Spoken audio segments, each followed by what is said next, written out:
जगन्नाथ मंदिर का रहस्य नहीं सुलझा पाया कोई, जहां पकने वाले प्रसाद में कभी नहीं आती कोई कमी, समुद्र के किनारे होकर भी नहीं सुनाई देती लहरों की आवाज, हवा की उल्टी दिशा में बहता है जिसका झंडा, जिसे कहते हैं धरती का वैकुंठ। धार्मिक आस्था रखने वाले हमारे देश में अनगिनत मंदिर हैं और हर मंदिर की अपनी अपनी कहानी भी है। इस देश में ऐसे ऐसे मंदिर हैं जो हजारों साल पुराने हैं और अपने अंदर अनेक राज छुपाए हुए हैं जिन्हें आज तक कोई भी नहीं समझ पाया है। भारत के हर मंदिर पर दुनिया के बड़े से बड़े वैज्ञानिकों ने रिसर्च किया, लेकिन इन मंदिरों के रहस्य के आगे उन वैज्ञानिकों को झुकना पड़ा।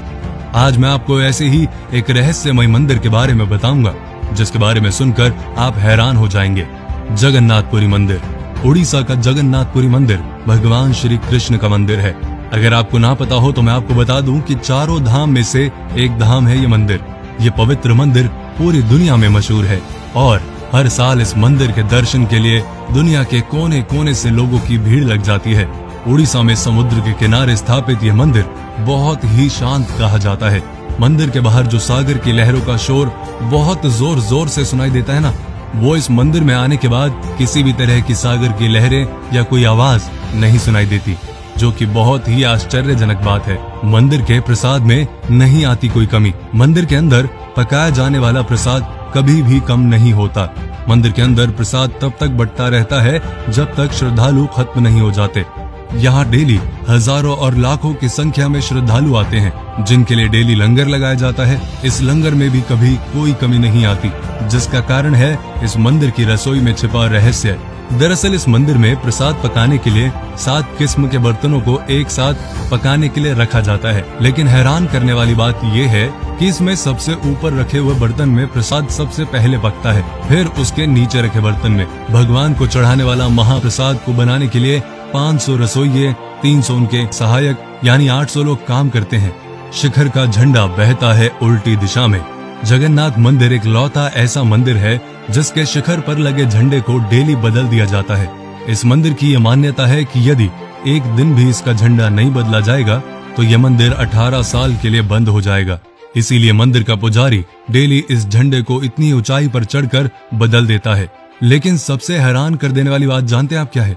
कि यह झंडा हमेशा आने वाली हवा के विपरीत दिशा में बहता है, जिसका रहस्य आज तक किसी को नहीं पता लग पाया। शिखर पर लगे झंडे के साथ एक सुदर्शन चक्र लगाया गया है, जिसे हर दिशा से देखने पर उसका मुंह आपको आपकी तरफ ही दिखाई देगा। इस मंदिर की एक और बात हैरान करने वाली है कि इस मंदिर की इमारत की कोई छाया नहीं है। मंदिर के खजाने का रहस्य 34 साल बाद 2018 में उड़ीसा हाई कोर्ट की परमिशन से 16 लोगों की टीम इस मंदिर के खजाने की जांच करने के लिए आई थी, जिसके 2 महीने बाद इस खजाने के कमरे की चाबी खो गई, जिसका पता आज तक नहीं चल पाया। जांच करने वाली टीम ने रतन भंडार के रक्षक की मूर्ति की शपथ लेकर जांच शुरू की थी कि वहां की किसी वस्तु को और खजाने को वो हाथ नहीं लगाएंगे। उनका काम केवल सुरक्षा की जांच करना था। इस मंदिर के बारे में ये भी कहा जाता है कि इस मंदिर का निर्माण 7वीं सदी में किया गया था। अब तक ये मंदिर 3 बार टूट चुका है। 1174 ईस्वी में इस मंदिर को दोबारा अनंग भीमदेव ने बनाया था।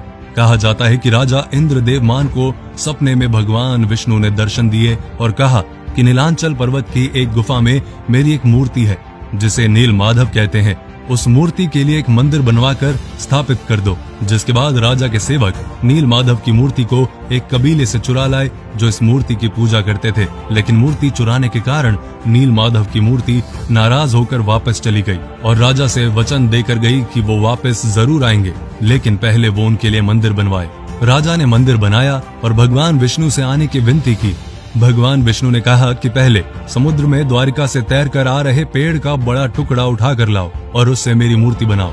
राजा के काफी कोशिश करने के बाद भी वो टुकड़ा ना उठा पाए, जिसके बाद राजा ने उसी कबीले के मुखिया से मदद मांगी और पेड़ का टुकड़ा उठा लाए, लेकिन कोई भी उससे भगवान की मूर्ति ना बना सका।